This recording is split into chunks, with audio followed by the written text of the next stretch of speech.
जो मसल यहाँ पे रखी हुई है इसे डेल्टॉइड मसल कहा जाता है। लेकिन क्यों? तो इसे डेल्टॉइड मसल इसलिए कहा जाता है क्योंकि ये ग्रीक अक्षर डेल्टा से मिलता जुलता है। और आप देख सकते हैं कि हमने इस मसल के ओरिजिन को काट दिया है और आप इसके ट्रायंगल आकार को देख सकते हैं जो इसे ट्रायंगुलर शेप देता है और ये डेल्टॉइड के नाम के सही मायने हैं। मैं आपको सिर्फ ये दिखाना चाहता हूँ कि घुटने के पीछे का हिस्सा कितना इंटरेस्टिंग होता है। इस जगह को पोप्लिटियल फोसा कहा जाता है। ये एक छोटा सा डायमंड शेप वाला एरिया होता है जिसमें बहुत कुछ चल रहा है। यहाँ आप देख सकते हैं सेमी टेंडिनोसिस टेंडन, जिसे अक्सर ACL ग्राफ्ट के लिए इस्तेमाल किया जाता है। फिर ये है पोप्लिटियल वेन और ठीक बगल में पोप्लिटियल आर्टरी जो थोड़ी सी ज्यादा पर्पल दिखती है। आप यहाँ सायाटिक नर्व को भी नीचे की ओर आते हुए देख सकते हैं। असल में सायाटिक नर्व दो नर्व का बंडल होती है। हमने इन्हें थोड़ा अलग करना शुरू किया और जैसा कि आप देख सकते हैं कि घुटने के ठीक ऊपर ये नेचुरली अलग होने लगी। बाहरी तरफ वाली को कहते हैं कॉमन पेरोनियल नर्व और जो सीधे नीचे काफ की तरफ जाती है वो है टिबियल नर्व। तो ये छोटा सा एरिया काफी बिजी है जिसमें एनाटॉमी की बहुत ही जबरदस्त डिटेल छिपी हुई है। ये एक लीड है और ये ट्रांसमिट करती है इलेक्ट्रिकल सिग्नल जो ओरिजिनेट हुए होते हैं एक पल्स जनरेटर से पैक रीजन के अराउंड और सिग्नल जाता है हार्ट के खाली चैम्बर्स के थ्रू और उन सिग्नल्स को ये डिलीवर करेगा। अगर तुम यहाँ क्लोजली देखो तो तुम्हें देखना चाहिए वो लीड का एंड जो कि हार्ट टिश्यू के अंदर जाता है और फिर उसी की वजह से मसल कॉन्ट्रैक्ट करेंगे, हार्ट बीट करेगा और ये सब पेसमेकर सिस्टम का पार्ट। अब मैं आपको एक अबनॉर्मल ओवरी दिखाता हूँ बस कुछ चीजों का रेफरेंस देने के लिए। यहाँ पर प्यूबिक बोन है, यहाँ ब्लैडर है, यहाँ यूट्रस है, लेकिन यहाँ एक ओवरी है जो कि साइज में लगभग एक गोल्फ बॉल की तरह नॉर्मल है। ओवरी ऐसी ही दिखनी चाहिए जैसे कि अभी आपको देख रही है। नॉर्मल ओवरी बहुत ही छोटी होती है। ये अगर बादाम के आकार की है तो ये अबनॉर्मल है। ओवरी सिस्टिक ओवरी जैसी दिखती है, लेकिन ये जानना मुश्किल है कि इसका कारण क्या है क्योंकि हमें हेल्थ के बारे में, लैब में मौजूद डेड बॉडीज के इतिहास के बारे में उतना ज्ञान नहीं मिल पाता है। यही एक कारण है जो दिमाग में आता है, जैसे PCOS जो पॉलीसिस्टिक ओवेरियन सिंड्रोम है। मैं आपको थोड़ा सा मांसपेशियों का एक अलग व्यू दिखाना चाहता था। अगर आप अपर आर्म देखें तो यहाँ पर कोहनी का जोड़ है। अगर हम यहाँ पे देखें तो आप इस क्रॉस को देख सकते हैं। साथ ही जो सेक्शन हमने बनाया है उसे आप जूम इन करके इस हड्डी को देखें जिसे हम ह्यूमरस कहते हैं। लेकिन कुछ मसल्स जिनके बारे में हम सच में वाकिफ हैं वो है सुपरफिशियल मसल्स, जहाँ आप बाइसेप्स भी देख सकते हैं। यहाँ 3 सिर वाले ट्राइसेप्स भी हैं, देखिए 1, 2 और 3। लेकिन दिलचस्प बात यह है कि यही मसल्स ब्रैकेलीज मसल्स कहलाती है। लेकिन इसे बहुत ज्यादा क्रेडिट नहीं दिया जाता क्योंकि ये बाइसेप्स के नीचे है और इसे आप देख नहीं सकते हैं। लेकिन ये बॉडी बिल्डिंग कॉम्पिटिशन के लिए आसान होता है। ये मसल्स हमेशा खासकर कोहनी जब भी आप कर रहे हो तब काम करती है, लेकिन फ्लेक्शन या उनमें से कोई भी बाइसेप्स कर्ल ब्रैकेलीज मसल्स को ज्यादा क्रेडिट नहीं देती है। तुम देख रहे हो एक हाथ जो कि कट किया गया है मिड ब्रैंकियम वाले हिस्से से यानी मिड अपर आर्म से, और फिर तुम देख रहे हो पाल्मर साइड या interior side of four arm. अब मैं तुम्हें दिखाना चाहता हूँ कि रिस्ट का सबसे डीपेस्ट मसल कौन सा है और ये करने के लिए मुझे कुछ मसल्स पीछे करनी होंगी। और तुम देख सकते हो जैसे जैसे मैं डीपर जाता हूँ वहां नीचे और भी ज्यादा मसल हैं, साथ ही नर्व्स और ब्लड वेसल्स भी और ज्यादा हैं। पर अगर मैं उन्हें भी साइड कर दूं तो हम देख सकते हैं एक मसल बिल्कुल डीप डाउन यहाँ पर, बिल्कुल यहाँ, जिसे कहते हैं प्रोनेटर क्वाड्रेटस। और इसका नाम ऐसा इसलिए है क्योंकि ये एक 4 साइडेड मसल है और इसका काम है कुछ इस तरीके से हमारे हाथ को रोटेट करना और हाथ को इस तरीके से घुमाने को प्रोनेशन कहते हैं और यही रीजन है इसके नाम का। आपका सर पूरी तरह से स्क्विगलीज यानी टेढ़ी मेढ़ी रेखाओं से भरा होता है। अगर आप स्कल के ऊपर की तरफ देखें तो आपको ये लाइनें दिखेंगी। इन्हें सूचर्स कहा जाता है। ये असल में हड्डियों को आपस में जोड़ने वाले जॉइंट्स होते हैं, जैसे कि फ्रंटल बोन और दोनों पेरिटियल बोन्स को आपस में जोड़ते हैं। आपको ये जो सबसे ज्यादा टेढ़ी मेढ़ी लाइन दिख रही है, जो मुझे हमेशा ऐसी लगती है जैसे किसी ने नूडल जमीन पर फेंक दिया हो, इसे डेंटिकुलेट सूचर कहते हैं। खासकर ये वाली जो आप देख रहे हैं वो है सैगिटल सूचर। इसका जो ये जिगजैग शेप है वो इसे बहुत ही स्ट्रॉन्ग जॉइंट बनाती है, क्योंकि इस तरह की जुड़ी हुई हड्डियों को तोड़ना या अलग करना काफी मुश्किल होता है। अगर आप इसकी तुलना इस सीधे वाले जॉइंट से करें तो उस सीधे वाले को तोड़ना ज्यादा आसान होगा बनिस्बत इस स्क्विगली वाले जॉइंट के। इसीलिए इसे एक बेहद मजबूत और इंटरेस्टिंग जॉइंट माना जाता है। अब इस समय हमारे लैब में रखे एक शव की पीठ की तरफ देख रहे हैं। ये जो मसल है इसे ट्रापीजियस कहा जाता है और आप इसे दोनों तरफ से देख सकते हैं। लेकिन इस शव की बाईं तरफ हमने इसे डिसेक्ट किया है ताकि इसे पलटकर अंदर की गहराई में मौजूद मसल्स को देखा जा सके। उनमें से एक है रोम्बॉइड्स। इन्हें रोम्बॉइड्स इसीलिए कहा जाता है क्योंकि इनका असली नाम है रोम्बोडियस मसल्स, जिनमें 2 होते हैं, रोम्बोडियस मेजर और रोम्बोडियस माइनर। ये दोनों मसल्स स्कैपुला के मीडियल मार्जिन और थोरैसिक स्पाइन के स्पाइनस प्रोसेस से जुड़ते हैं। जब ये मसल कॉन्ट्रैक्ट करते हैं तो ये पूरी स्कैपुला को स्पाइन की तरफ खींचते हैं, जिसे हम मेडिकली कहते हैं स्कैपुला का रिट्रैक्शन या एडक्शन। आपके शरीर के कुछ कनेक्टिव टिश्यूज सच में मकड़ी के जाले जैसे दिखाई देते हैं। ये दरअसल कोलेजन प्रोटीन्स की भारी मात्रा होती है जो एक साथ बंधी होती है और अलग अलग दिशाओं में फैली होती है। यही चीज इन्हें कनेक्टिव टिश्यूज बनाती है। ये एक मांसपेशी को दूसरी गहराई में मौजूद मांसपेशियों से जोड़ती है और क्योंकि ये कई दिशाओं में फैली होती है इसलिए ये हर दिशा में मजबूत होती है। यानी ये छोटे छोटे प्रोटीन वाले जाले ही हैं जो आपके पूरे शरीर को एक साथ जोड़े रखते हैं। चीक बोन असल में दो अलग अलग हड्डियां होती हैं जो आपस में जुड़ती हैं। ये सूचर उन दोनों हड्डियों की मेल की जगह को दिखा रहा है। ये जो हड्डी है इसे जाइगोमैटिक बोन कहते हैं और ये दूसरी है मैक्सिला बोन। इन दोनों के मिलने से लेकिन ज्यादातर जाइगोमैटिक बोन के कारण वो हिस्सा बनता है जिसे हम आमतौर पर चीक बोन या गाल की हड्डी कहते हैं। स्टमक एक्चुअली छुप रहा है। नहीं, ये स्टमक नहीं है, ये तो स्मॉल इंटेस्टाइन है।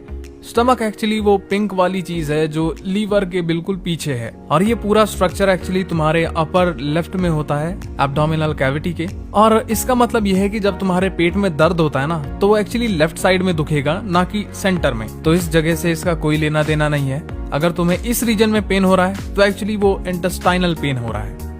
मैं आपको अपने पसंदीदा मसल्स में से एक दिखाना चाहता हूं और वो है ये मसल यहाँ। आप अभी सिर्फ इसका एक छोटा सा हिस्सा देख पा रहे हैं क्योंकि इसका बाकी हिस्सा दूसरी मांसपेशियों के पीछे छुपा हुआ है, लेकिन असल में ये मसल रिबकेज के ऊपरी हिस्से तक जाती है। इसे सेरेटस एंटीरियर कहते हैं और इसका नाम इसकी कटीली पैटर्न्स जैसी बनावट के कारण पड़ा है। अब जो बात इसे और भी इंटरेस्टिंग बनाती है वो ये है कि ये मसल टॉर्सो से जुड़ा तो है लेकिन ये पीछे की तरफ जाकर स्कैपुला से जुड़ती है और जब ये मसल कॉन्ट्रैक्ट करती है तो ये स्कैपुला को मूव करती है जिससे आपका पूरा बाजू भी साथ में हिलता है। जब से हम सोशल मीडिया पर आए हैं हमारे व्यूअर्स को काफी चिंता रहती है कि कहीं इन्हीं ग्लव्स से मैं अपने चेहरे पर हाथ ना लगा दूं क्योंकि मैं इन्हें ही डाइसेक्शन में यूज करता हूं। लेकिन एक बहुत ही इंपॉर्टेंट क्रेनियल नर्व है जो कि पोन्स के इस रीजन से आती है और इसका नाम है ट्राइजेमिनल नर्व। ट्राई इसलिए क्योंकि इसकी 3 ब्रांचेस हैं। ये 3 ब्रांचेस जो चेहरे तक जाती हैं इन्हें great sensory nerve of the face बोला जाता है। तो अगर मैं कभी खुद को हाथ लगाने की बेवकूफी करता हूँ तो ये नर्व्स मुझे बता देंगी। तुम देख रहे हो एक बॉडी जो कट की गई है मिड सजाइटल प्लेन में और फिर ये मसल यहाँ पर ये रेक्टस एब्डोमिनस है और हमने इसको रिब केज से काटा है और इसको काटने की वजह से हम इसको खोल सकते हैं और रिब केज को उठा सकते हैं। और तुम लीवर देख सकते हो यहाँ, ये भी कट किया गया है। और अगर तुम इसके नीचे देखो तो बिल्कुल ही स्टमक की बाउंड्री पर मतलब पिछली तरफ ये चीज है गॉल ब्लैडर। और अगर तुम स्कूल में बंक मारते थे तो तुम्हारी जानकारी के लिए बता दूं, गॉल ब्लैडर स्टोर करेगा बाइल जो कि लीवर बनाता है और गॉल ब्लैडर इस बाइल को इंटेस्टाइन में डालेगा। क्या आपने कभी सोचा है कि नाभि यानी बेली बटन के दूसरी तरफ क्या होता है? ये एक इंसानी शव है जिसका चेस्ट प्लेट हमने हटाया है ताकि हम आपको ठीक वही दिखा सकें। जब हम इसे पलटते हैं तो हमें दिखता है ये। यहाँ पे आप देख सकते हैं ढेर सारे कनेक्टिव टिश्यूज और ब्लड वेसल्स जो इस हिस्से को बंद कर चुके हैं। असल में हुआ ये था कि जब आप माँ के पेट में थे तब यहीं से कुछ ब्लड वेसल्स बड़ी ब्लड वेसल से जुड़ी होती थी, लेकिन जब आपका जन्म हुआ तो वो ब्लड वेसल्स डिस्कनेक्ट हो गई और धीरे धीरे गायब होकर दूसरी बॉडी स्ट्रक्चर्स में बदल गई, जैसे कि ये वाला हिस्सा जिसे फॉल्सिफॉर्म लिगामेंट कहते हैं जो लिवर को डायफ्राम से जोड़ता है। यह है हमारी विंड पाइप यानी कि ट्रैकिया और तुम यहाँ पर इसका कार्टिलेज वाला हिस्सा देख सकते हो। लेकिन अगर मैं इसको पलट दूं तो तुम्हें पता चलेगा कि हमने इसको कट किया है और तुम अंदर का हिस्सा भी देख सकते हो। अब वैसे इस हिस्से में यहाँ पर कुछ प्रोजेक्शंस होती हैं जिनको सीलिया कहते हैं और ये तुम्हारे म्यूकस को ऐसे ऊपर धकेल देती हैं जिससे वो सीधा जाता है तुम्हारे गले में। तुम्हारे ब्रेन और स्पाइनल कॉर्ड को हम 2 हिस्सों में बांटकर समझ सकते हैं। पहला है व्हाइट मैटर और दूसरा grey matter. White matter actually बना हुआ होता है माइलिनेटेड एक्सॉन और माइलिन की शीट से और इसी माइलिन शीट की वजह से इस व्हाइट मैटर का रंग चमकदार और सफेद होता है और इसी की वजह से न्यूरॉन्स मैसेज जल्दी पहुंचाते हैं। फेफड़ों का टिश्यू स्पंज जैसा नरम और दबाने पर दबने वाला होता है। ऐसा इसलिए होता है क्योंकि ये ऑर्गन यानी फेफड़े को बार बार फैलाने और सिकुड़ने की जरूरत होती है, जो इस बात पर निर्भर करता है कि थोरैसिक कैविटी यानी सीने की जगह में कितना स्पेस उपलब्ध है। अगर ये टिश्यू बहुत कठोर होता है और स्पंज जैसा लचीलापन नहीं होता तो सांस लेना काफी मुश्किल हो जाता है। आप देख रहे हैं एक चेहरे का डाइसेक्शन साइड की तरफ से और मुझे उम्मीद है आप पहचान गए होंगे कि ये हमारा कान है। लेकिन हमारा ध्यान होगा यहाँ पर इस सलाइवरी ग्लैंड पे जो कि है पैराटॉइड ग्लैंड और ये काफी बड़ा सलाइवरी ग्लैंड है और हमारे पास ऐसे 3 होते हैं, एक तो यहाँ पर है और 2 यहाँ नीचे हैं। एक हमारी गाल के नीचे होगा और दूसरे वाला जीभ के नीचे होगा, लेकिन ये वाला अकेले ही 20% सलाइवा बनाता है। सब्सक्राइब करो। मेरे हाथों में आंखों की पलकें हैं और ये कितनी ज्यादा पतली है वो तुम देख सकते हो, क्योंकि अगर ये थोड़ी भी मोटी हो जाती तो हमारे लिए पलक झपकाना नामुमकिन हो जाता। ये है आपके कान के अंदर वाला हिस्सा। जी हाँ, आपके कान में एक आउटर और एक इनर एयर कैनाल होता है। हम सभी इस आउटर हिस्से को जानते हैं जहाँ आपका नर्म और लचीला कार्टिलेज वाला हिस्सा होता है जो आवाज की तरंगों को अंदर फनल करता है। ये तरंगे एक्सटर्नल अकूस्टिक मीटर से होती हुई आपके ईयर ड्रम्स यानी टिम्पैनिक मेम्ब्रेन तक पहुंचती हैं, जो इन तरंगों के हिसाब से कंपन करता है और आवाज को आगे ट्रांसफर करता है। अब यहाँ से अंदर जो स्ट्रक्चर्स होते हैं जो कि दिखते नहीं, वहीं पर आपकी सुनने की क्षमता का पूरा सिस्टम होता है। इसमें छोटी छोटी हड्डियां, मसल्स और वो कमाल की चीजें होती हैं जिसे कोक्लिया और वेस्टिबुलर कोक्लियर सिस्टम कहते हैं, जो संतुलन और सुनने दोनों के लिए जिम्मेदार होता है। फिर यहाँ से एक नस निकलती है जिसे वेस्टिबुलो कोक्लियर नर्व कहते हैं, जो इन सिग्नल्स को लेकर सीधे दिमाग तक जाती है ताकि आप आवाज को समझ सकें। अच्छा सोचो क्या होगा अगर तुम्हारी किडनी के अंदर एक किडनी स्टोन अटक जाए और आगे पास ही ना हो, यानी तुम्हारी यूरेटर से नीचे ना जाए भैया, तो अब तुम क्या कर सकते हो? वेल, कुछ तो करना पड़ेगा। देख बेटा, तू एक प्रोसीजर कर सकता है जिसे लिथोट्रिप्सी बोला जाता है, जिसमें फोकस्ड एनर्जी वेव यूज होती है ताकि स्टोन का सिस्टम हैंग कर सकें। मतलब उन्हें छोटे छोटे पीस में तोड़ देना, उसके बाद वो खुद ब खुद यूरेटर से पास हो जाते हैं। अब दूसरा तरीका है यूरेटोस्कोपी, जिसमें तुम यूरेटर के थ्रू लेजर पास कर सकते हो और किडनी स्टोन को निस्तनाबूद कर सकते हो। फिर एक बास्केट वहाँ पे लगा दो जो सारे स्टोन्स को कलेक्ट करके बाहर फेंक देगी। अब तीसरा तरीका एक सर्जिकल रूट है, जिसमें वो यहाँ से अंदर जाएंगे और इधर से पत्थर लेके आएंगे। जो लब डब की आवाज आप दिल की धड़कन में सुनते हैं, वो असल में दिल की मांसपेशियों के सिकुड़ने की आवाज नहीं होती, बल्कि आवाज तब बनती है जब ब्लड फ्लो अचानक टर्बुलेंट यानी उथल पुथल वाला हो जाता है। और ऐसा तब होता है जब दिल के वॉल्व जैसे मिट्रल वॉल्व एक झटके से बंद होते हैं। मैं तुम्हें एक रियल ह्यूमन फीटस दिखाने वाला हूँ, तो अगर तुम्हें नहीं देखना है तो प्लीज पलट जाओ। 1 2 3। देखो कितना अमेजिंग है ये बंदा, और इसकी उम्र लगभग 30 साल है और उसने लाखों लोगों को पढ़ाया है और उन्हें जानकारी दी है ह्यूमन बॉडी के बारे में। और यहाँ पर तुम इसकी अम्बिलिकल कॉर्ड देख सकते हो और पिछली तरफ तुम प्लेसेंटा का भी बचा हुआ हिस्सा देख सकते हो।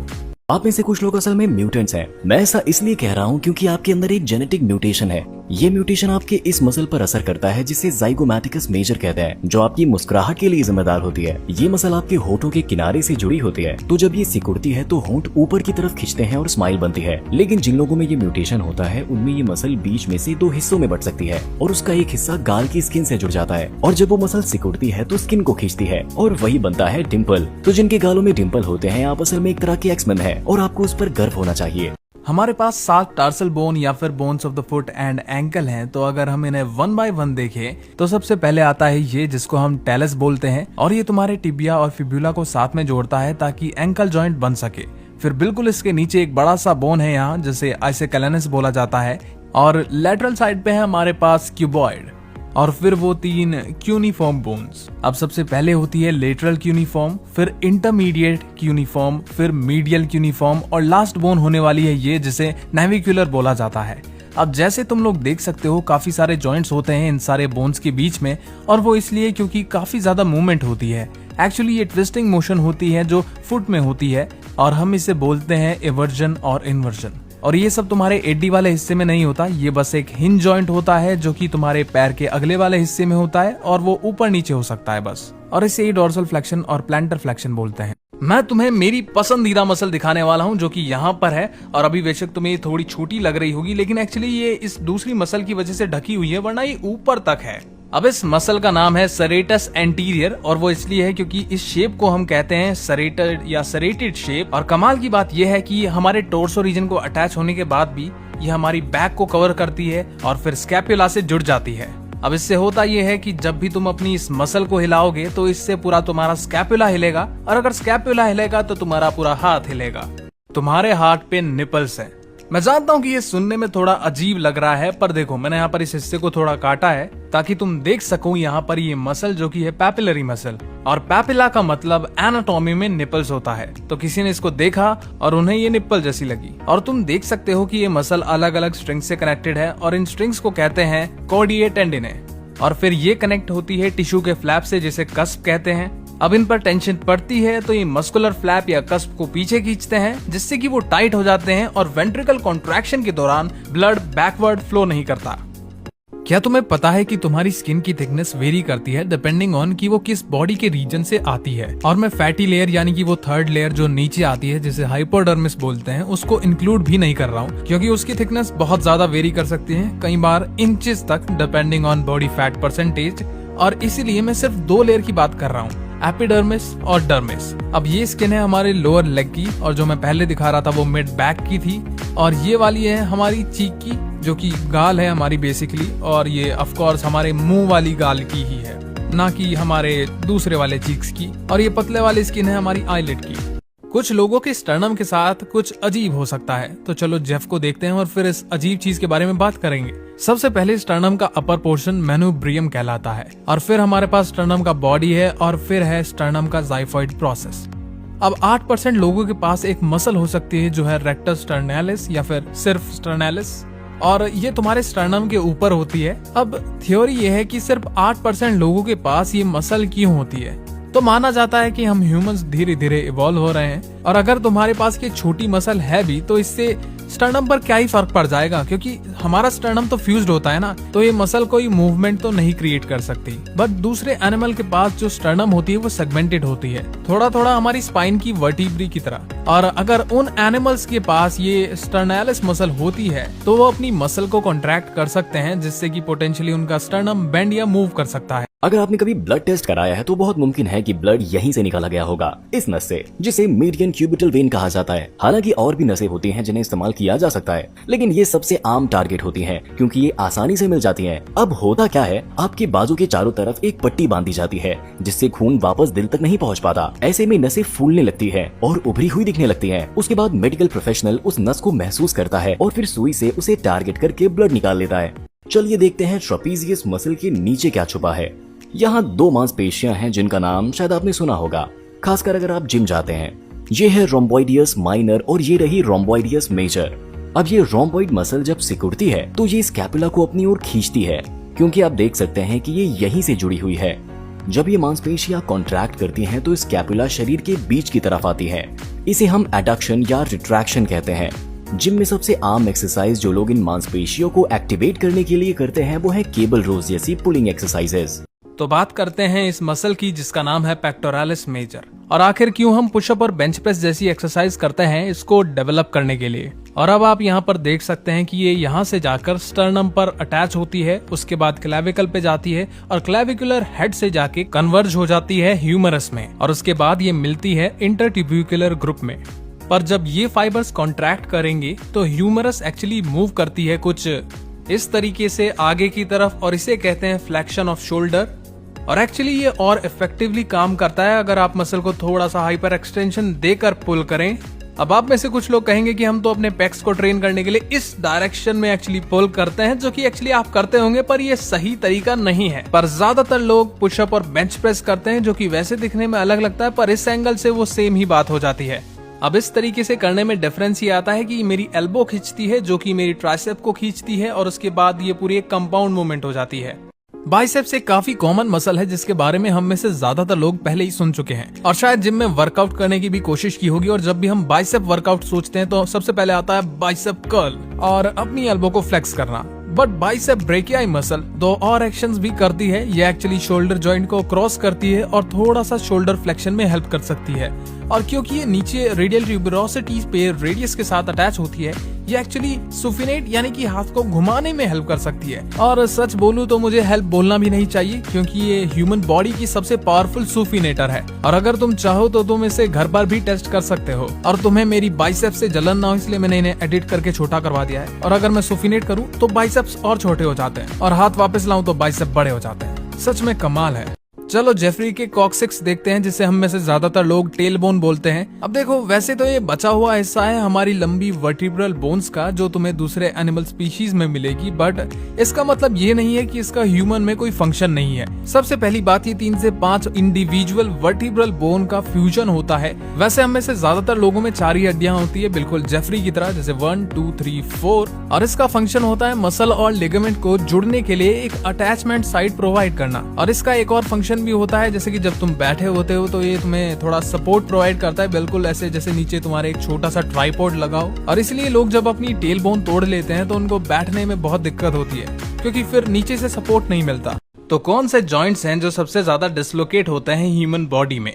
मेरे एक्सपीरियंस से और क्लिनिक में रहकर जो जॉइंट मुझे वापस पॉप करने को मिलते थे, और बेशक उसमें मुझे मजा आता था पर पेशेंट का नहीं पता, और वो ज्यादातर फिंगर के जॉइंट होते थे। तो जो हम करने वाले हैं वो है थोड़ा सा ट्रैक्शन, यानी कि इसको थोड़ा आगे की तरफ।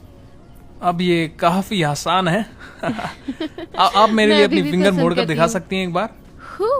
मैं अभी भी शॉर्ट पसंद करती हूँ। इवन शोल्डर्स भी काफी कॉमनली डिसलोकेटेड जॉइंट है। और अगर तुम यहाँ देख सकते हो जेफरी द स्केलेटन के ऊपर सॉकेट यहाँ है, ये काफी विम्पी सॉकेट है, मतलब ये काफी कम गहरा है, तो ये बॉल और सॉकेट जॉइंट काफी इजीली डिसलोकेट हो सकता है।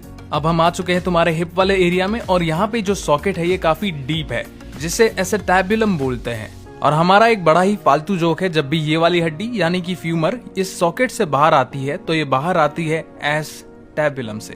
अगर आप ध्यान से देखेंगे तो आपको दो अलग अलग लाइनें दिखाई देंगी। ये दोनों अलग अलग तरह के टिश्यू हैं। ये जो ऊपर की पतली लाइन है इसे एपिडर्मिस कहते हैं, और इसके नीचे जो मोटी लाइन है वो डर्मिस है। ये दोनों मिलकर आपकी स्किन बनाते हैं। जब स्ट्रेच मार्क होता है तो असल में डर्मिस फटती है, लेकिन एपिडर्मिस वैसी की वैसी बनी रहती है। और क्योंकि एपिडर्मिस थोड़ी पारदर्शी होती है, आप इसके आर पार देखकर वो फटा हुआ हिस्सा देख सकते हैं। शुरुआत में वहाँ खून भर जाता है और फिर धीरे धीरे वहाँ स्कार टिश्यू बन जाता है। इसीलिए स्ट्रेच मार्क समय के साथ हल्का पड़ने लगता है। मैं तुम्हें कुछ दिखाने वाला हूँ दिल के बारे में, या फिर एक ऐसा स्ट्रक्चर जो दिल को घेर के रखता है, और ये यूजुअली स्टूडेंट्स को इम्प्रेस करता है जो लैब में आते हैं। यहाँ ये सैक है जिसे पेरिकार्डियल सैक बोला जाता है, और जब मैं इसे खोलता हूँ वो लोग कहते हैं ये कमाल का है, लेकिन जब मैं इसे उठा देता हूँ तो वो देख पाते हैं कि ये कितना गहरा है। और हार्ट एक्चुअली इस पेरिकार्डियल सैक में पूरी तरह घुसा हुआ होता है, और ये सैक हेल्प करता है हार्ट को एक ही लोकेशन पे रोकने के लिए। और इस लेयर पर कुछ सेल्स होते हैं जो सिरस फ्लूइड प्रोड्यूस करते हैं, जो हेल्प करता है हार्ट को बीट करते टाइम फ्रिक्शन कम करने में। लेकिन कभी कभी ये पेरिकार्डियल सैक फूल जाता है और इसको हम पेरिकार्डियाटिस बोलते हैं। अब लकीली ज्यादातर लोग पेरिकार्डियाटिस से ठीक हो जाते हैं दवाओं और दुआओं की वजह से। आज तुझे एक कूल मसल दिखाता हूँ जो कि गाल पे है। इसको बक्सीनेटर बोला जाता है। अब ये मॉडल पे देखना काफी कूल लगता है, पर असलियत में तो और भी कूल लगता है। अब ये एक्चुअल डाइसेक्शन है बक्सीनेटर का, और ये मसल जब तुम चबाते हो कुछ भी तो एक्टिव हो जाती है, और ये हेल्प करती है तुम्हारी गाल को तुम्हारे दांत के अगेंस्ट पुश करने में, ताकि फूड तुम्हारे माउथ के सेंटर में रहे। और जब तुम म्यूजिकल इंस्ट्रूमेंट बजाते हो ना, तब भी ये मसल एक्टिव रहती है। जो आप यहाँ देख रहे हैं वो एक असली इंसानी दिमाग का दायां हिस्सा यानी राइट हेमिस्फेयर है, लेकिन मैं आपका ध्यान इस ग्रे और व्हाइट हिस्से पर लेकर जाना चाहता हूँ। ये जो ग्रे पार्ट है इसे कहते हैं ग्रे मैटर, और ये जो व्हाइट पार्ट है वो है व्हाइट मैटर। अब होता क्या है, ग्रे मैटर में ब्रेन सेल्स आपस में कनेक्ट और कम्युनिकेट कर रहे होते हैं, जबकि व्हाइट मैटर के जरिए वो सिग्नल्स एक जगह से दूसरी जगह भेज रहे होते हैं। इसका मतलब ये हुआ कि आपकी कॉन्शियसनेस यानी आप खुद सिर्फ इसी ग्रे हिस्से में मौजूद होते हैं। ये एक असली इंसानी लेफ्ट लंग है, और आप इसे साइड व्यू से देख रहे हैं। ये इसका ऊपरी हिस्सा है, और ये नीचे वाला हिस्सा बेस होता है जो डायफ्राम के ऊपर टिकता है। ये पीछे की तरफ है, यानी posterior side of the lung. लेकिन अगर मैं इसे पलट दूं तो यहाँ जो एरिया दिख रहा है वो काफी दिलचस्प है। इसे कहते हैं हाइलम। यहीं से लंग के अंदर और बाहर चीजें जाती हैं। आप यहाँ देख सकते हैं, ये है लेफ्ट प्रिंसिपल ब्रोंकस। इसके जरिए हवा फेफड़ों में आती और जाती है। फिर ये रहा पल्मोनरी आर्टरी जो खून को लंग के अंदर लेकर आता है, और ये है पल्मोनरी वेन जो साफ खून को फेफड़ों से बाहर लेकर जाता है। तो क्वाड मसल्स या क्वाड्रिसेप का नाम आखिर कैसे पड़ा? सिंपल बात यह है कि ये एक ऐसे मसल ग्रुप हैं जिसमें 4 हेड्स होते हैं। अब इनके नाम एक एक करके देख लेते हैं। सबसे पहले है रेक्टस फेमोरिस। रेक्टस का मतलब होता है सीधा, और फेमोरिस इसलिए क्योंकि ये फ्यूमर बोन के ऊपर होती है। फिर आती है वेस्टस मीडियालिस जो कि टीयर ड्रॉप शेप की मसल होती है, और ये उन लोगों में दिखती है जिनके क्वाड्स काफी डिफाइंड होते हैं। और फिर है वेस्टस लेटरालिस। ये इतनी बड़ी मसल होती है कि इसका पूरा साइज देखने के लिए हमें आईटी बैंड को साइड हटाना पड़ेगा। और फिर फाइनली एक और मसल है जो थोड़ी छुपी सी होती है, जिसका नाम है वेस्टस इंटरमीडियस। ये वाली मसल यहाँ पे होती है जहाँ मेरी फिंगर है अभी, और ये चारों मसल मिलके एक टेंडन में कन्वर्ज होते हैं यहाँ पर, और ये टेंडन नीचे जाती है टिबिया बोन से अटैच होती है, और फिर आप अपने घुटने को हिलाते हैं। मैं आपको आपके इंटरनल ऑर्गन्स का एक बढ़िया व्यू दिखाना चाहता हूँ। तो चलिए पहले पेक मेजर और पेक माइनर मसल्स को हटाते हैं। अब हम रिब केज या चेस्ट प्लेट को पकड़कर धीरे धीरे हटाएंगे, और जैसे ही हम ऐसा करते हैं हमें दिखने लगते हैं आपके अंदर के ऑर्गन्स। यहाँ है आपका लिवर, डायफ्राम, हार्ट, लंग्स और इंटेस्टाइन्स भी। और ये रहा आपका शरीर अंदर से कुछ ऐसा दिखता है। अगर तुम्हें 6 पैक वाले लोंडो की वेन्स देखना पसंद है तो तुम्हें ये वीडियो शायद अच्छी लग सकती है। वैसे इन्हें सबक्यूटेनियस वेन बोला जाता है क्योंकि ये सबक्यूटेनियस लेयर यानी फैटी लेयर के थ्रू चलती है। अब ये वाली वेन जो यहाँ है इसे मीडियल क्यूबिटल वेन बोला जाता है, और ये क्रॉस करके कनेक्ट करती है सफेलिक वेन से जो कि बाइसेप के ऊपर से जाती है, और साइड से ये कनेक्ट होती है बेसिलिक वेन से, और इसीलिए ये median cubital when favourite target होती है अगर आपको ब्लड निकालना है।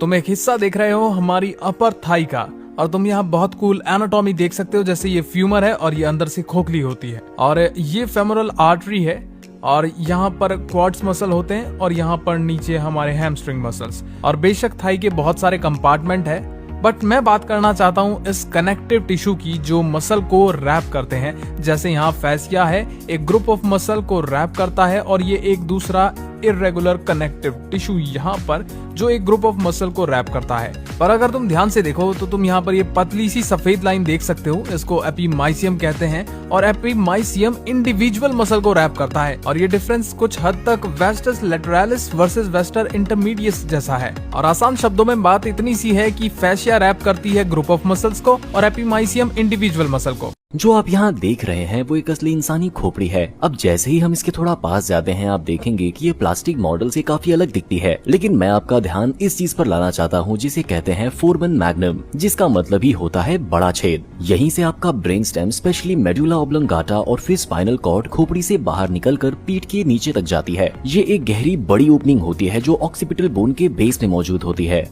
ये टिश्यू जो तुम लोग यहाँ पर देख रहे हो इसका नाम है डोर्सल कार्पल लिगामेंट या फिर एक्सटेंसर रेटिनाकुलम और ये तुम्हारी कलाई के ऊपरी हिस्से पर रहता है। बेसिकली इस वाले हिस्से को हम ऊपरी हिस्सा बोलते हैं या फिर इस साइड को। और तुम देख सकते हो कि ये सभी टेंडन को हाथों की मसल से जोड़ रहा है और यही टेंडन बाद में जाके हमारी उंगलियों से जुड़ रही है। और आसान भाषा में बोलूं तो ये टिश्यू रक्षाबंधन वाली राखी जैसा है। मैं बात करना चाहता हूँ कि कैसे एनाटॉमी कभी कभी एक इम्परफेक्ट साइंस हो सकती है। देखो, ये है एक मसल जिसका नाम है लेटिस्मस डॉर्सी और इस कैडेवर में एक जेनेटिक वेरिएबिलिटी है। देखो, ये है स्कैपुला यानी शोल्डर ब्लेड और अगर तुम नोटिस करो तो लेटिस्मस डॉर्सी इसके ऊपर से जा रही है। मैं अपनी फिंगर से स्कैपुला के इंफीरियर एंगल के अराउंड दिखा रहा हूँ और ये चीज हर किसी में नहीं होती, यानी कि स्कैपुला हर बार ऊपर से नहीं जाता। तो आखिर इससे क्या फर्क पड़ता है? तो अगर मैं इस हाथ को मूव करूं तो तुम देख सकते हो कि ये मसल एक पट्टे की तरह काम करती है जो कि हमारे इस हैंड वाले एरिया को हमारे स्केलेटन से अटैच रखती है। ये तेरे दिल की तार है दोस्त, जिसके साथ वो 14 फरवरी को खेलेगी। देख, वैसे तो इसका नाम कॉर्डिएट टेंडन ना है पर you can call it yours. पर आखिर इसका काम क्या है? वेल, ये तुम्हारे हार्ट की मसल वाले पार्ट को कस्प से जोड़ती है, लाइक ट्राइकस्प और बाइकस्प। मैं तुम्हें एक दूसरे हार्ट में दिखाता हूँ, शायद तुम बेहतर समझोगे, क्योंकि दिल की कमी थोड़ी है अपने पास। एक दिल तो मैंने उसको दे रखा है और ये है राइट वेंट्रिकल जिसमें तुम ये कॉर्डिएट टेंडन देख सकते हो और ये वाला है लेफ्ट वाला जो कि बिल्कुल मेरी जिंदगी जैसा है, उलझा हुआ।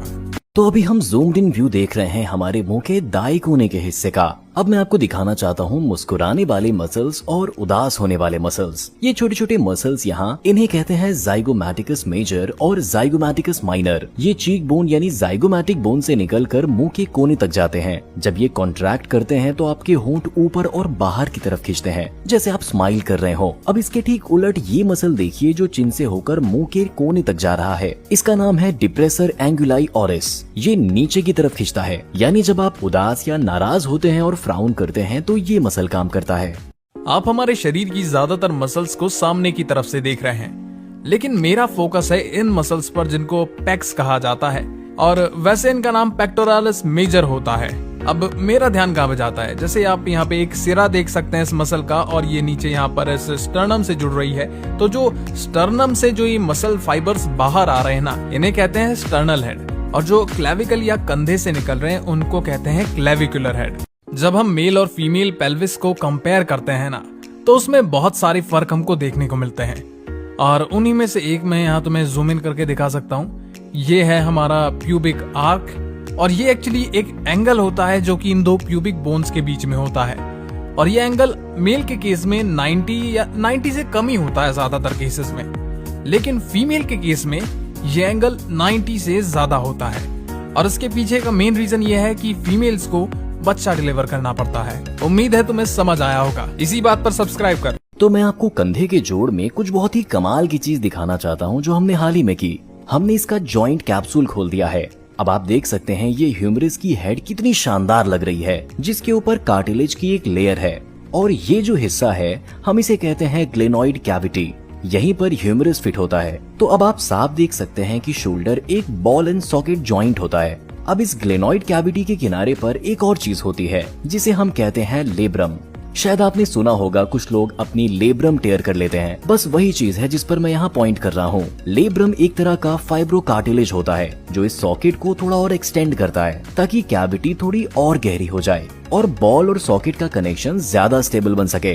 जब स्टूडेंट्स लैब में आते हैं और स्मॉल इंटेस्टाइन के बारे में सीखते हैं तो मेरी सबसे पसंदीदा चीज होती है उन्हें ये पीले रंग का टिश्यू दिखाना, जिसे कहते हैं मेसेंटेरी, जो स्मॉल इंटेस्टाइन को बॉडी वॉल से कनेक्ट करती है। लेकिन ये सिर्फ जोड़ने का काम नहीं करती, इसमें से बहुत सारी ब्लड वेसल्स गुजर रही हैं। अब इसका मकसद ये होता है जब खाना स्मॉल इंटेस्टाइन से गुजरता है तो हमारा शरीर चाहता है जितना ज्यादा न्यूट्रिएंट्स हो सके अब्सॉर्ब कर ले, और यही काम करती है मेसेंटेरी। ये ब्लड वेसल्स के जरिए न्यूट्रिएंट्स को अंदर खींच लेती है ताकि वो पूरे शरीर में सर्कुलेट हो सके। चलिए बात करते हैं इस चीज की जिसे कहते हैं इंटरवर्टिब्रल डिस्क। ये एक तरह का कुशन होता है जो दो वर्टिब्रे यानी बैकबोन के बोन्स को अलग करता है। जब हम चलते फिरते हैं तो ये दो बोन्स आपस में टकराने की कोशिश करते हैं, लेकिन ये डिस्क उन्हें कॉलिजन से बचाता है। अब इस शव में एक इंटरेस्टिंग चीज दिख रही है, जैसे जैसे हम ऊपर की तरफ जाते हैं डिस्क पतले होते जा रहे हैं, कुछ तो लगभग गायब ही हो चुके हैं। आखिर ऐसा क्यों हुआ? क्योंकि इस शव को था डिस्क डीजनरेशन, यानी डिस्क धीरे धीरे घिसते और खराब होते गए। ये डीजनरेशन कई वजहों से हो सकता है, लेकिन जब आप इसे देखते हैं तो साफ दिखता है कि सर्वाइकल रीजन के डिस्क बाकी स्पाइन से काफी अलग दिखते हैं। आप अभी जो देख रहे हैं वो एक शव की राइट आर्म है और मैं आपका ध्यान इस पॉइंट पर लाना चाहता हूँ।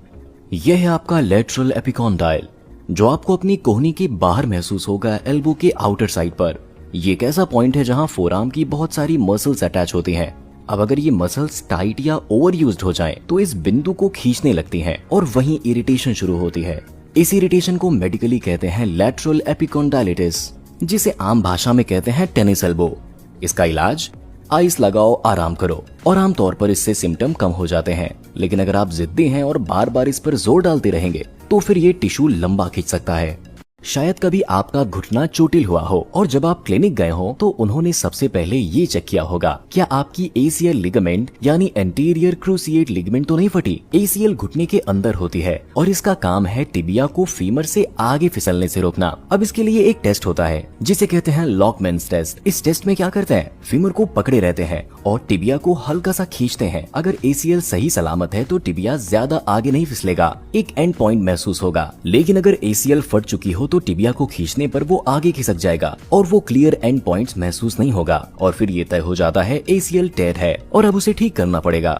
तुम एक राइट लंग का पिछला हिस्सा देख रहे हो, और अगर हम क्लोज आते हैं तो तुम देख सकते हो यहाँ पर वेंट पाइप और ट्रैकिया है, और साथ ही लैरिंग्स यानी कि तुम्हारा वॉइस बॉक्स भी है। और तुम इस डार्क एंड एरिया को देख सकते हो, इसको ये सब कार्टिलेजिनस टिश्यू है, और ये ऊपर वाली जो फ्लैपी चीज है इसको एपिग्लॉटिस कहते हैं। लेकिन मैं यहाँ फोकस करना चाहता हूँ क्योंकि यहाँ एक और कार्टिलेज का पीस है जो कि यहाँ पर है, और इसको एरिटेनॉइड कार्टिलेज कहते हैं, और ये वाला थायराइड है, और एक सफेद लाइन इन दोनों को कनेक्ट कर रही है, और इस सफेद लाइन को तुम वोकल कॉर्ड या फिर वोकल लिगामेंट कहते हो।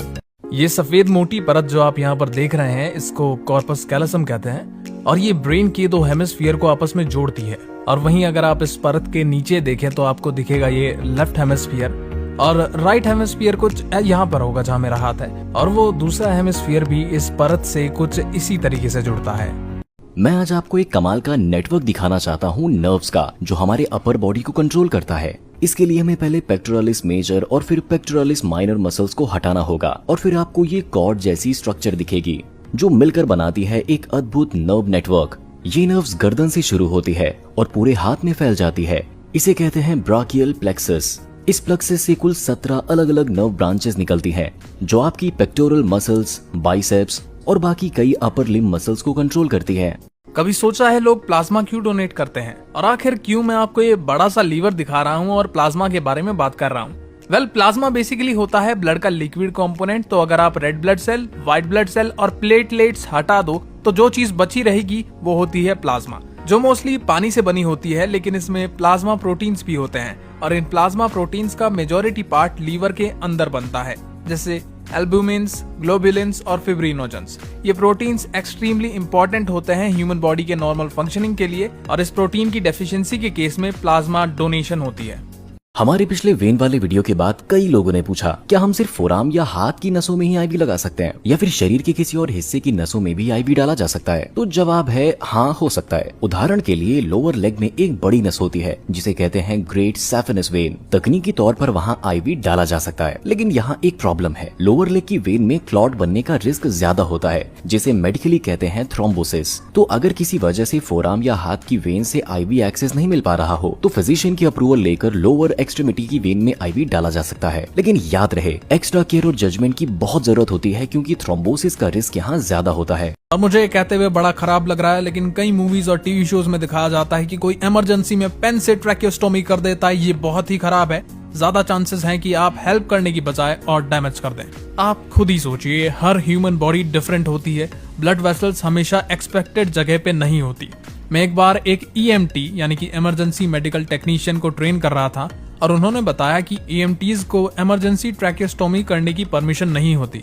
और आखिर ऐसा क्यों? वेल, कुछ EMTs प्रोसीजर करते वक्त क्राइकोथायरॉइड मेम्ब्रेन को मिस कर देते थे या गलत ब्लड वेसल को कट कर रहे थे या फिर डीप कट कर रहे थे, जिससे ट्रैकिया के पीछे वाली वॉल को डैमेज पहुंच जाता था और कुछ केसेस में पेशेंट की जान भी चली गई जिन्हें वो बचाने की कोशिश कर रहे थे। तो डॉक्टर्स पर छोड़ दें। चलिए आज नजर डालते हैं घुटने के कुछ लिगामेंट्स पर। सबसे पहले चलिए इसके ओरिएंटेशन को समझ लेते हैं। ये है राइट नी, यहाँ है नी कैप, इसके पीछे है फीमर, नीचे है टिबिया और फिब्यूला, ये दो बोन्स। अब अगर आप घुटने के मीडियल साइड को देखें, यहाँ ये मोटी सी पट्टी है जिसे कहते हैं MCL यानी मीडियल कोलैटरल लिगामेंट, और इसके ठीक उल्टे बाहरी हिस्से में है LCL यानी लेटरल कोलैटरल लिगामेंट। अब लिगामेंट्स का काम सिर्फ दो बोन्स को आपस में जोड़ना नहीं होता, बल्कि ये भी तय करते हैं कि जोड़ किस दिशा में मूव कर सकता है और किस में नहीं। जैसे कि MCL टिबिया को बाहर की ओर यानी कि अबडक्शन मूवमेंट झुकने से रोकता है, जबकि LCL टिबिया को अंदर की ओर यानी कि अडक्शन मूवमेंट जाने से रोकता है। यानी ये दो लिगामेंट्स मिलकर घुटने को स्टेबल रखते हैं और उसे गलत दिशा में जाने से बचाते हैं। ठीक है, मैं तुम्हें एक असली कट दिखाने वाला हूँ यहाँ पर एक इंसानी आंख में। तैयार हो? देखो कितना कमाल है ना ये आंखों का स्ट्रक्चर। और ये जो सफेद हिस्सा है इसको स्क्लेरेनस कहते हैं। ये बड़ा ही मजबूत होता है और प्रेशर को झेल सकता है, और ये एक्स्ट्रा ऑक्यूलर मसल को जुड़ने की यानी कि अटैच होने की जगह भी देता है। और ये उन चुनिंदा मसल्स में से एक है जिन पर हमारे दिमाग की बहुत अच्छी पकड़ है। और इस मसल का काम है आपकी आंखें बाहर को लाना जब आप पड़ोसी को घूरते हैं। किडनी की एनाटॉमी बड़ी ही कमाल की है, चलिए इसको देखते हैं।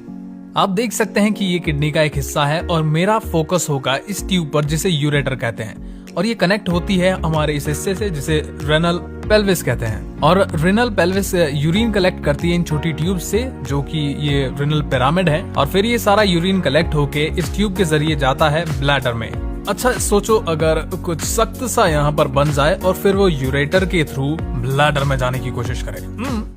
जब कोई महिला प्रेग्नेंट होती है तो ये वाला टिश्यू जिसे कहते हैं ग्रेटर ओमेंटम और इसके नीचे मौजूद स्मॉल इंटेस्टाइन्स, उन्हें साइड में हटना पड़ता है। आखिर क्यों? क्योंकि यहाँ होता है यूट्रस, और जैसे जैसे गर्भ में बच्चा बड़ा होता है ये यूट्रस धीरे धीरे फैलता है। 9 महीने की प्रेगनेंसी तक यूट्रस इतना बड़ा हो जाता है कि वो इन इंटेस्टाइन्स और ओमेंटम को साइड में और ऊपर की ओर धकेल देता है और खुद यहाँ तक आ जाता है। इस हिस्से को कहते हैं ज़ाइफॉइड प्रोसेस यानी छाती की निचली हड्डी का सिरा। सोचिए, शरीर के अंदर इतनी बड़ी जगह एक नए जीवन के लिए जाती है। वाकई ये कमाल की बात है।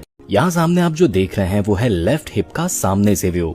यहाँ जो मसल मैं अपने थंब से छू रहा हूँ इस जगह पर, उसे कहते हैं श्वास मेजर मसल, और इसके ठीक बगल में ये वाली जो मसल है उसे कहते हैं इलियकस। अब इन दोनों के बीच में एक बहुत ही इंपॉर्टेंट नर्व गुजर रही है जिसका नाम है फेमोरल नर्व।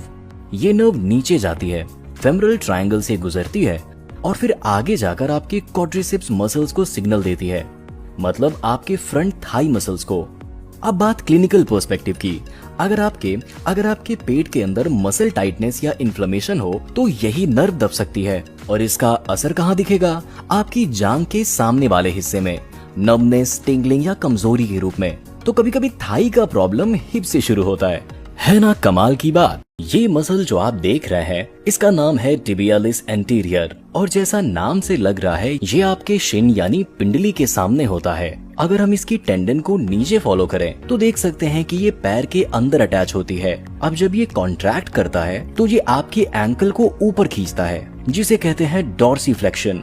लेकिन क्योंकि ये पैर के अंदर जुड़ा है ये आपके एंकल की इन्वर्जन में भी मदद करता है, मतलब अंदर की तरफ हल्का मोड़। अब ये मसल बहुत जरूरी है चलने, दौड़ने और पैर उठाने के लिए। अगर ये काम ना करे तो फुट ड्रॉप हो सकता है, मतलब चलते हुए आपका टो किसी झाड़ी या किसी पत्थर से टकरा सकता है। लेकिन लंबी दौड़ या ज्यादा चलने से ये मसल ओवरवर्क भी हो सकता है और इसकी वजह से शिन पेन या शिन स्प्लिंट्स हो जाते हैं। अब सोचिए, काफ रेस तो हम सब करते हैं, लेकिन टिबियालिस एंटीरियर के लिए कब आपने आखिरी बार टिप बार से 12 रेप्स मारे थे? शायद यही मसल आपके पिंडली के दर्द का मिसिंग पीस है। आप इस वक्त स्कल के अंदर देख रहे हैं। हमने ब्रेन को हटा दिया है और ऑर्बिट यानी आंख के सॉकेट में एक विंडो काटी है। अगर आप ध्यान से देखें तो आंख का पिछला हिस्सा यहाँ दिख रहा है। अब चलिए इस इंटरेस्टिंग छोटे से मसल को देखिए जिसका नाम है लेवेटर पैल्पेब्रे सुपीरियोरिस। नाम लंबा है लेकिन मतलब आसान है।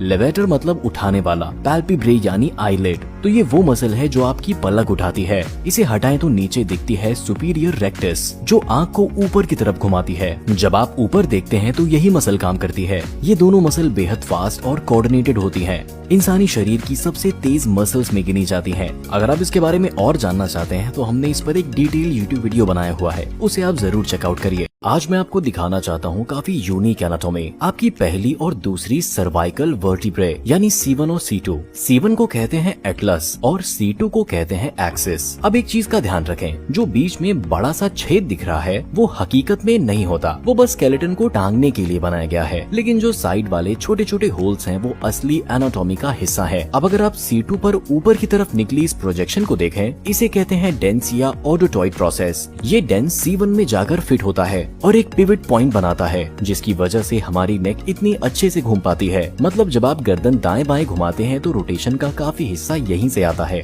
ज्यादातर लोग अपनी गर्दन को लगभग 90 डिग्री दाएं और 90 डिग्री बाएं घुमा सकते हैं। अब इतना रोटेशन सिर्फ इसी जॉइंट से नहीं आता, वरना स्पाइनल कॉर्ड को बहुत दिक्कत हो जाती। लेकिन फिर भी सिर्फ C1 और C2 ही लगभग 45 डिग्री तक रोटेट करवा देते हैं। इसीलिए इसे प्यार से आहा जॉइंट कहते हैं, क्योंकि 2 साल के बच्चे अक्सर इसी मूवमेंट से नाना करते हैं। क्या हो अगर आपका बाइसेप पैरालाइज्ड हो जाए? स्टूडेंट एज में मुझे एक बड़ा इंटरेस्टिंग केस मिला। एक कॉलेज एथलीट क्लिनिक आया जिसका बाइसेप लगभग पूरी तरह से पैरालाइज था, साथ ही नीचे का ब्रांकियालिस मसल भी इनएक्टिव था। जब एल्बो फ्लेक्शन टेस्ट किया गया यानी कोहनी मोड़ने की ताकत को जांचा गया तो वो बहुत कमजोर निकली, क्योंकि मेन मसल काम नहीं कर रही थी, सिर्फ कुछ एक्सेसरी मसल मदद कर रही थी। लेकिन दूसरी बाजू से तुलना करें तो ताकत काफी कम थी। पता चला कि एक नर्व मस्क्यूलोक्यूटेनियस नर्व जो बाइसेप के नीचे वाले कोराको ब्राकियालिस मसल से होकर जाती है वही कंप्रेस हो रही थी। जब इस मसल को हटाकर देखा तो नर्व उसके अंदर से गुजरती दिखी। टर्न्स आउट एथलीट ने उस मसल को ओवर ट्रेन किया था जिससे वो सूज गया और नर्व को दबा दिया। इससे नर्व बाइसेप्स तक सिग्नल नहीं भेज पाई और फोरआर्म के आउटर हिस्से में नमनेस भी थी। आखिरकार उसे एक छोटे मसल को आराम देना पड़ा ताकि नर्व रिकवर हो और ताकत लौट आए। छोटा मसल बड़ा असर।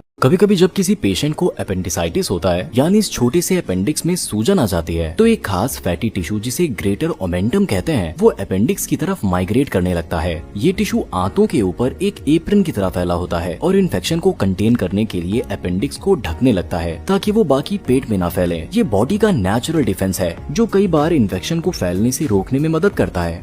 तो मैं आपको यहाँ पेल्विक फ्लोर के मसल्स दिखाना चाहता हूँ जो कि एक्चुअली जांघ के आसपास का हिस्सा है। लेकिन पहले मैं आपको बता देता हूँ कि ये क्या है। यहाँ पर ये स्पाइन का हिस्सा है और फिर इसके नीचे जो है वो सैक्रम है और फिर एक कट के थ्रू आप ये सब देख पा रहे हैं। और ये पेल्विक फ्लोर मसल्स काफी कूल हैं और जो कुछ चीजें ये करती हैं उनमें से एक है कि पेल्विक ऑर्गन को सपोर्ट देना। और ये जो भी डाउनवर्ड फोर्स या फिर डाउनवर्ड प्रेशर आता है ना, खांसने की वजह से, गहरी सांस लेने की वजह से या फिर यूरिनेट करने की वजह से, उस सारे प्रेशर को ये मसल अपोज करती है। और मसल के अंदर कुछ स्पिंक्टर्स भी होते हैं। जिनको नहीं पता, स्पिंक्टर्स ऐसा समझिए जैसे चिमटा होता है ना, बस वही है। ये किसी भी ट्यूब को बंद करने या खोलने का काम करता है, जैसे यूरेथ्रा, एनस और वजाइनल कैनाल फीमेल के केस में। और जो चीज हो सकती है स्पेशली प्रेगनेंसी के वक्त जब बेबी इन मसल्स के थ्रू पुश करता है तो हो सकता है कि ये मसल ज्यादा स्ट्रेच कर जाए और ऐसे केस में हो सकता है ये मसल आपकी हेल्प ना कर पाए प्रेशर को अपोज करने में। और इसीलिए जब कोई माँ अपने बच्चे को नया नया जन्म देती है तो सिर्फ खांसने पर भी उनका थोड़ा पेशाब निकल जाता है। चलिए इंसानी शरीर के सबसे बड़े टेंडन को देखते हैं जिसे ज्यादातर लोग अकिलेस टेंडन कहते हैं, लेकिन इसका असली नाम है कैल्केनियल टेंडन, क्योंकि ये हमारे हील बोन यानी कैल्केनियस से जुड़ा होता है। अब जरा ध्यान से देखें, इस टेंडन के अंदर आपको एक खास वर्टिकल फाइबर पैटर्न दिखेगा। ऐसा इसलिए क्योंकि ये टेंडन बना है डेंस रेगुलर कनेक्टिव टिश्यू से, यानी इसके अंदर के कोलेजन फाइबर्स एक ही दिशा में ऊपर से नीचे तक पैरेलल लाइंस में अलाइंड होते हैं। और ऐसा डिजाइन इसीलिए है ताकि जब काफ मसल्स कॉन्ट्रैक्ट करें और अकिलेस टेंडन हील बोन को खींचे तो उस दिशा में इसे जबरदस्त टेंसाइल स्ट्रेंथ मिल सके जिससे ये आसानी से टूट या रप्चर ना हो सके। और यही सबसे हैरान कर देने वाली बात है कि लोग अक्सर इसे रप्चर कर बैठते हैं बजाय इसके कि इसकी टेंसाइल स्ट्रेंथ कितनी ज्यादा है। ऐसा दिखेगा अगर हम बॉडी से पूरी इंटेस्टाइन बाहर निकाल दें। तो जैसा कि आप देख सकते हैं तो ये एक लंबी ट्यूब की तरह दिखेगा, लगभग 20 फीट से भी ज्यादा। अब ये इतनी लंबी क्यों होती है? क्योंकि जैसे जैसे खाना इसके अंदर से गुजरता है हमें न्यूट्रिएंट्स एब्जॉर्ब करने के लिए पर्याप्त लंबाई की जरूरत होती है। सिर्फ लंबाई ही नहीं, अंदर की लाइनिंग में फोल्ड्स भी होते हैं जो सरफेस एरिया बढ़ाते हैं और एब्जॉर्ब करने में और भी मदद करते हैं। आप देख सकते हैं ये पूरी लंबी ट्यूब आखिर में आती है लार्ज इंटेस्टाइन तक, जो थोड़ा मोटा होता है और यहीं पर हमारी फीसीज यानी पूप स्टोर होती है। आप इस वक्त एक शव के चिन्ह को देख रहे हैं और जैसा कि दिख रहा है इनके चेहरे पर फेशियल हेयर्स थे। हमने चिन्ह पर एक इंसिजन किया और स्किन को पीछे किया तो आप देख सकते हैं कि बाल कितनी गहराई तक जाते हैं। ये जो काले डॉट्स दिख रहे हैं ये बाल हैं जो सीधा आपकी एडिपोज टिश्यू तक जाते हैं। और ये सिर्फ चेहरे के नहीं पूरे शरीर के बालों के लिए सच है। यानी जब आप वैक्सिंग करते हैं तो बाल लिटरली आपकी फैट लेयर से खींचे जाते हैं। आप इस वक्त देख रहे हैं इंसानी शरीर का लेफ्ट ग्लूटियल रीजन, या आसान भाषा में कहें तो लेफ्ट बट चीक। जब मैं कहता हूँ कि ह्यूमन हैव बिग बट्स तो मेरा मतलब सिर्फ बाहरी चर्बी या स्किन से नहीं है, क्योंकि वो हर इंसान में अलग होती है। असल में बात हो रही है ग्लूटियस मैक्सिमस मसल की, जो अपनी साइज और पावर में बहुत बड़ी होती है। अगर आप दूसरे जानवरों से तुलना करें तो मसल टू बॉडी रेशियो में इंसानों के ग्लूट सबसे बड़े माने जाते हैं। ये मसल एक पावरफुल हिप एक्सटेंसर है, यानी जब ये कॉन्ट्रैक्ट करता है तो हमें सीधे खड़े रहने में मदद करता है। अगर आप जानना चाहते हैं कि इंसानों के ग्लूट्स इतने बड़े क्यों होते हैं तो इसका डिटेल वीडियो कमेंट्स में पिन्ड है। आप जो देख रहे हैं वो है दाया टेस्टिकल, जिसे स्क्रोटल सैक से बाहर निकाला गया है। लेकिन असली चीज जो मैं दिखाना चाहता हूँ वो है ये स्ट्रक्चर, स्पर्मेटिक कॉर्ड। अगर ध्यान से देखें तो इसमें एक मसल होती है, क्रेमास्टर मसल। जब ये मसल कॉन्ट्रैक्ट करती है तो ये टेस्टिकल को ऊपर खींचती है, यानी शरीर के करीब लाती है ताकि उसे हीट मिल सके, क्योंकि कभी कभी ठंड लग जाती है। मेरे एक प्रोफेसर कहते थे यही वो मसल है जो टेस्टिकल को बाउंस कराती है। अब सवाल ये है क्या लड़के इस मसल को कंट्रोल कर सकते हैं? चलिए फोरआर्म की और हैंड की एनाटॉमी को थोड़ा करीब से देखते हैं, जो ये समझने में मदद करती है कि रॉक ऑन करना आसान क्यों है, लेकिन रिंग फिंगर या मिडिल फिंगर को अकेले उठाना इतना मुश्किल क्यों होता है। डिस्क्लेमर, ये किसी को ऑफेंड करने के लिए नहीं, प्योरली साइंस के लिए है। असल में बात यह है कि इन दोनों फिंगर्स को एक्सटेंड करना मुश्किल होता है, क्योंकि यहाँ एक मसल होती है एक्सटेंसर डिजिटोरम। इसका मसल बेली ऊपर फोरआर्म में होता है, लेकिन ये अलग अलग टेंडेंस भेजता है हर फिंगर्स में, और एक स्लिप छोटी फिंगर यानी पिंकी में भी जाती है। अब पॉइंटर और पिंकी को उठाना आसान क्यों है? क्योंकि इनके पास अपने इंडिविजुअल मसल्स हैं। पॉइंटर के लिए एक्सटेंसर इंडिसेस और पिंकी के लिए एक्सटेंसर डिजिटी मिनिमी। ये मसल्स इंडिपेंडेंटली काम कर सकती हैं और शायद इसीलिए हम सबको रॉक ऑन करना आसान लगता है, बजाय कुछ ऐसा करने के जो मीन हो। अब आप देख रहे हैं ह्यूमन लेफ्ट अपर आर्म का क्रॉस सेक्शन, यानी हमने इसे बिल्कुल बीच में से काटा है। यहाँ आपको दिखेंगे कुछ मसल्स जैसे बाइसेप, ब्राकाई, ब्राकियालिस और पीछे की तरफ ट्राइसेप्स ब्राकाई। लेकिन मैं आपका ध्यान इस बोन पर लाना चाहता हूँ। ये है ह्यूमरस। इसके बीच में जो सॉफ्ट टिश्यू दिख रहा है उसे कहते हैं येलो बोन मैरो। ये होता है एनर्जी स्टोरेज। आप इतने एफिशिएंट हैं एनर्जी स्टोर करने में कि उसे आपकी हड्डियों के अंदर भी जमा कर लेते हैं। क्या आपको पता है कि आपके फोरआर्म के सामने एक मसल मिसिंग हो सकती है? इसका नाम है पैल्मारिस लॉन्गस, और हर किसी के पास ये नहीं होता। पता करने का एक आसान तरीका है, पिंकी और थंब को आपस में मिलाइए और अपने रिस्ट को थोड़ा सा मोड़िए। पूरा ऊपर मत ले जाइए, नहीं तो मसल छिप सकती है। अगर आपकी स्किन के नीचे एक टेंडन उभरता है तो मतलब वो मसल है। अब मैं अगर लेफ्ट हाथ से यही करूं तो देखिए मेरे पास ये मसल नहीं है, और ये कोई दिक्कत की बात नहीं है, क्योंकि ये एक छोटा कमजोर सा रिस्ट फ्लेक्सर है और आपके पास इसके अलावा कई स्ट्रॉन्गर मसल्स हैं जो ये काम बेहतर करते हैं। ये जो मसल आप देख रहे हैं ये लोअर लेग के पीछे से निकाला गया है और इसे कहते हैं गैस्ट्रोक्निमियस। आप देख सकते हैं इसके दो हिस्से हैं, एक मीडियल हेड और एक लेटरल हेड, और दोनों मिल जाते हैं नीचे अकेलिस टेंडन में। अब इसके नीचे एक और मसल होती है जिसे कहते हैं सोलियस। इसका नाम एक फ्लैट मछली सोल से आया है, और अगर आप इसे पलट कर देखेंगे तो वाकई में इसकी शेप थोड़ी फिश जैसी लगती है। अब बात करते हैं फंक्शन की। जब ये मसल्स कॉन्ट्रैक्ट करते हैं तो फोर्स जाता है नीचे अकेलिस टेंडन के जरिए हील तक, और हील को ग्राउंड से ऊपर उठाते हैं। इसे कहते हैं प्लांटार फ्लेक्शन, और आसान भाषा में बोले तो टिपी टोज पर खड़ा होना। तो अगली बार जब आप किसी चीज तक पहुंचने के लिए अपने टोज पर खड़े हों, याद रखिए ये दोनों मसल्स आपके साथ टीम वर्क कर रही है। चलिए अब जेफरी के एयर होल को देखते हैं, जिसे सही तरह से कहा जाए तो ये है एक्सटर्नल अकूस्टिक मेटर्स या एक्सटर्नल ऑडिटरी कैनाल। यहीं पर डॉक्टर ऑटोस्कोप डालते हैं ताकि टिम्पैनिक मेम्ब्रेन यानी ईयर ड्रम को देख सकें। जैसे अगर ईयर इन्फेक्शन हो, बहुत लोग यहाँ क्यूटिप डालते हैं, जो कि गलत है। ये सब हिस्सा है आपके टेम्पोरल बोन का, और अगर हम और अंदर जाएं तो यही बोन आपकी मिडिल ईयर और इनर ईयर को भी प्रोटेक्ट करता है। अगर किसी को फोकल सीजर हो रहा है तो इसका मतलब है कि दिमाग का एक हिस्सा एबनॉर्मल इलेक्ट्रिक एक्टिविटी एक्सपीरियंस कर रहा है। अब ये एक्टिविटी किस एरिया में हो रही है ये आपके सिम्टम्स के लिए बहुत मायने रखता है। उदाहरण के लिए यहाँ पीछे ऑसिपिटल लोब है जो विजुअल प्रोसेसिंग के लिए जिम्मेदार है। तो अगर दिमाग के इस हिस्से में सीजर हो तो उस व्यक्ति को विजुअल प्रॉब्लम का अनुभव हो सकता है। लेकिन अगर सीजर इस एरिया में होता है जो मोटर कॉर्टेक्स है तो यहाँ ये मसल की कॉन्ट्रैक्शन का कारण बन सकता है।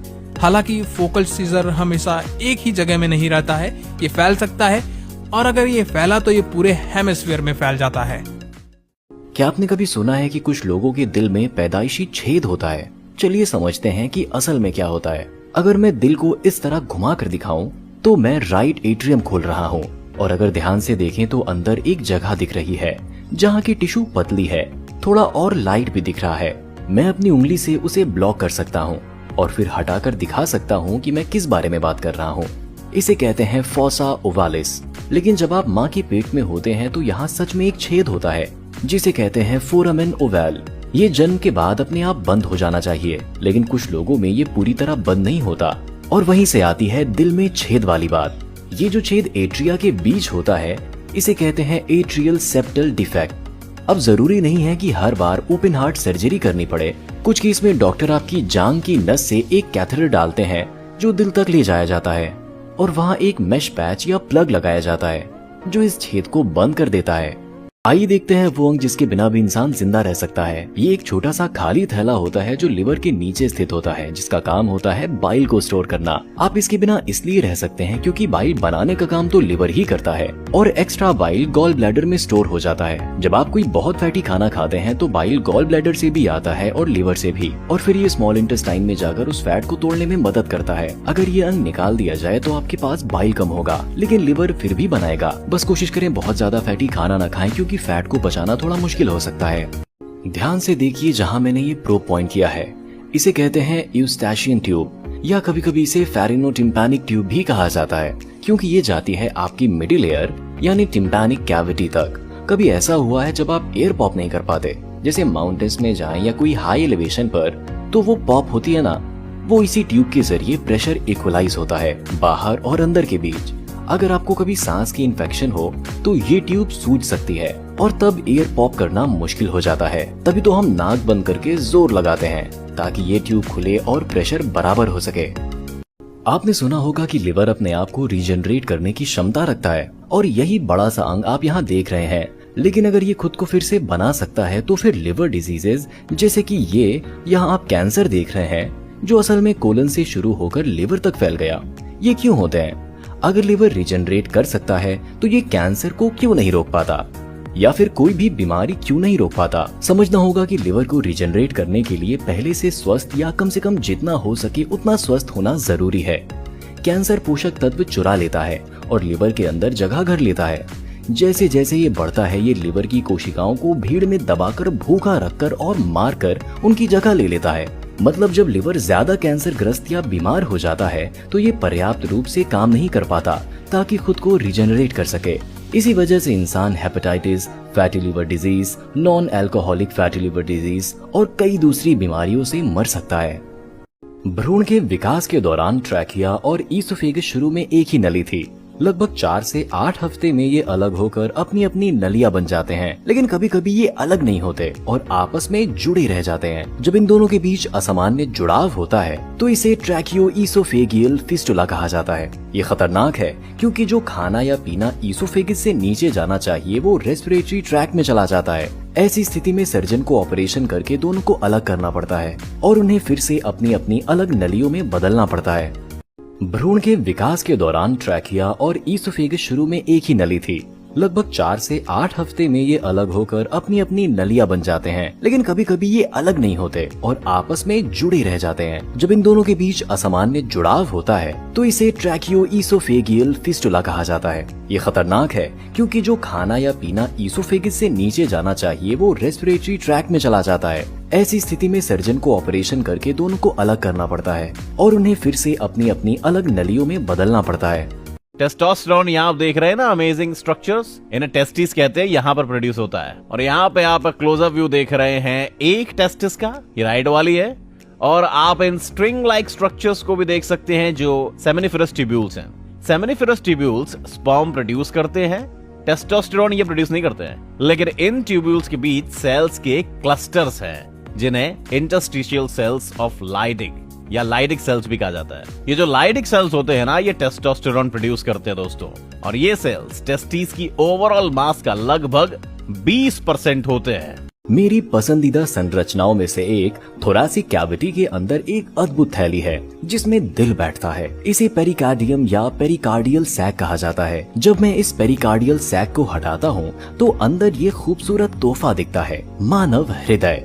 इस थैली में थोड़ा सा तरल होता है जो दिल की धड़कन के समय घर्षण कम करता है। जब मैं इसे उठाता हूँ तो साफ दिखता है कि दिल कितना आराम से इस शानदार थैली में बैठता है। एक चीज और, आपने शायद पेरिकार्डिटिस के बारे में सुना होगा, जब ये ऊतक सूज जाता है। इसका सबसे आम कारण एक वायरल इन्फेक्शन होता है जो अधिकतर सेल्फ लिमिटेड होता है, यानी समय के साथ अपने आप ठीक हो जाता है। ये है एक असली इंसानी लार्ज इंटेस्टाइन और इसे कुछ ऐसे रखा गया है जैसे ये हमारे पेट के अंदर होता है। लार्ज इंटेस्टाइन का ज्यादातर हिस्सा कहलाता है कोलन। बस शुरुआत का हिस्सा जो होता है उसे कहते हैं सीकम और आखिरी हिस्सा होता है रेक्टम और बाकी का पूरा एरिया कोलन कहलाता है। अब इसका काम क्या है? इसका काम है स्टूल से आखिरी बचा हुआ पानी एब्जॉर्ब करना और साथ ही साथ थोड़े इलेक्ट्रोलाइट्स भी एब्जॉर्ब होते हैं और साथ ही ये फीसीज और पूप को स्टोर भी करता है जब तक कि आप उसे बाथरूम के थ्रू बाहर इवैक्यूएट न करें। अब होता क्या है कि कई बार ये स्टूल इसी एरिया में जमा हो जाता है और सख्त हो जाता है, तभी हम उसे कहते हैं कॉन्स्टिपेशन। आप देख रहे हैं सिर का एक कमाल का सैजिटल कट डाइसेक्शन। यहाँ जिस संरचना पर ध्यान देना है वो है इसका छोटा सा सिरा, जिसे मैं बचपन में हैंगी डूडल कहता था, लेकिन इसका असली नाम है यूवोला। ये सॉफ्ट पैलेट का हिस्सा है और बहुत लोगों को पता नहीं होता कि इसमें असल में मसल फाइबर्स भी होते हैं। जब आप निकलते हैं तो सॉफ्ट पैलेट और यूवोला ऊपर की तरफ खिंच जाते हैं ताकि खाना नीचे सही रास्ते से जाए और गलती से नेजल कैविटी की ओर न चला जाए। लेकिन हम सब ने वो पल देखे हैं जब कोई हमें हंसा दे और हम दूध पी रहे हो तो ये पूरी तरह से बंद नहीं होता और दूध सीधा नाक से बाहर आ जाता है। ये जो रेखा आप देख रहे हैं जो दिमाग के बीचों बीच तक नीचे जाती है, इसे कहते हैं लॉन्गिट्यूडिनल फीचर। ये दिमाग को दो हिस्से में बांटती है, लेफ्ट हेमिस्फेयर और राइट हेमिस्फेयर। अब ये जो आप सामने देख रहे हैं वो है दिमाग का अगला हिस्सा और ये जो पीछे की ओर है वो है दिमाग का पिछला हिस्सा। तो जब हम कहते हैं कि दिमाग का लेफ्ट और राइट भाग होता है तो ये सच में दो हिस्सों में बटा होता है। ये अद्भुत संरचना सच में हमारी टॉप 10 एनाटॉमिकल स्ट्रक्चर्स की लिस्ट में होनी चाहिए, क्योंकि ये है महिला की ओवरी। हमारी आधी जेनेटिक इंफॉर्मेशन यहाँ से आती है, तो इसे टॉप 10 में जगह मिलनी ही चाहिए। ये हार्मोन्स भी बनाता है जैसे एस्ट्रोजन और प्रोगेस्टेरॉन।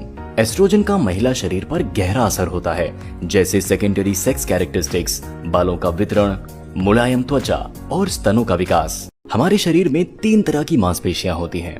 पहली है स्केलेटल मसल, जैसे कि पेक्टोरालिस मेजर, डेल्टॉइड या बाइसेप्स ब्राकाई। ये सारी मांसपेशियां हमारी हड्डियों से जुड़ी होती हैं और इन्हें हम अपनी इच्छा से हिला सकते हैं। दूसरी है कार्डियक मसल, जो सिर्फ और सिर्फ दिल के अंदर पाई जाती हैं। यहाँ जो हिस्सा दिख रहा है वो फैट है, लेकिन उसके नीचे आप कार्डियक मसल देख सकते हैं। ये पूरी तरह से इनवॉलेंट्री होती हैं, क्योंकि आप ये तय नहीं कर सकते कि दिल कब धड़कना चाहिए। तीसरी है स्मूथ मसल, जो शरीर के कई हिस्सों में होती है, लेकिन एक प्रमुख जगह है डाइजेस्टिव ट्रैक्ट। ये भी इनवॉलेंट्री होती है। इसका काम है धीरे धीरे सिकुड़ना और ढीला होना, ताकि खाना और बाकी सामग्री पूरे पाचन तंत्र में पॉइंट ए से पॉइंट बी यानी ऊपर से नीचे तक आगे बढ़ती रहे। आइए मैं आपको एक बहुत ही दिलचस्प नर्व दिखाता हूँ जिसे कहते हैं इंफीरियर एल्वियोलार नर्व। ये हिस्सा है मैंडिबल यानी हमारे जबड़े की हड्डी। हमने इसे अंदर से काटा है ताकि आप साफ देख सकें कि ये नस कैसे हड्डी के भीतर से होकर गुजरती है। इस नस का मुख्य काम है नीचे के दांतों को सेंसेशन देना। डेंटल प्रोसीजर जैसे दांत निकालना या फिलिंग करते समय डॉक्टर अक्सर मुंह के अंदर से इस नस को ब्लॉक करते हैं। जब ये सुन्न हो जाती है तो पूरा निचला हिस्सा आराम से बिना दर्द के ट्रीट किया जा सकता है। लेकिन हमें ये भी पता है कि पिट्यूटरी ग्लैंड का भी एक बॉस होता है जो पिट्यूटरी ग्लैंड के ऊपर होता है, और वो है हाइपोथैलेमस। और हाइपोथैलेमस को मेंशन करना जरूरी है क्योंकि ये बॉडी के होमियोस्टेसिस के मेजर रेगुलेटर्स में से एक है। तो अगर हाइपोथैलेमस को बॉडी से सिग्नल मिलते हैं जैसे फास्टिंग या भूख की हालत में, इमोशनल स्ट्रेस, फिजिकल स्ट्रेस या ट्रॉमा या फिर एक्सरसाइज जैसे फिजिकल स्ट्रेसर्स, तो वो पिट्यूटरी ग्लैंड को बोलता है कि ज्यादा ग्रोथ हार्मोन रिलीज करो क्योंकि बॉडी में कंडीशन अभी थोड़ी डिफरेंट हो